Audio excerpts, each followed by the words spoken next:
Umusad na sa komite sa Kamara ang panukalang gawing optional ang senior high para sa mga papasok sa Technical Vocational Program ng TESDA. Yan ang aking sinaksihan. Hearing no objection, the same is approved.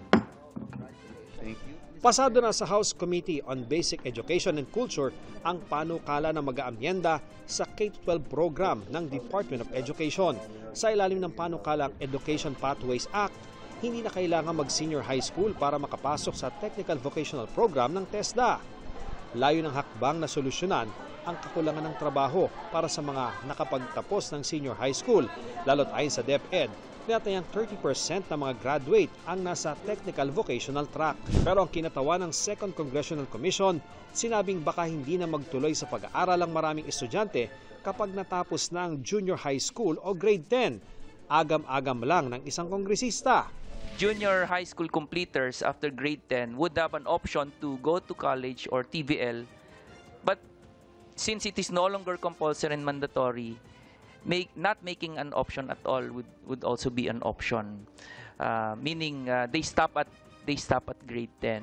Ang baba ng tingin nyo sa Pilipino. Ang Pilipino gusto nila quality education. They will go to colleges and universities because they want to be the best that they can be. Don't preempt the way Filipinos think.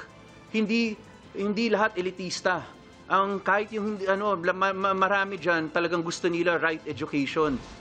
Ang mga estudyanteng makapagtatapos ng Technical Vocational Program, maaari pa rin naman daw mag-college sa pamamagitan ng Ladderized Education Program para makapag-enroll sila sa kolehiyo o universidad.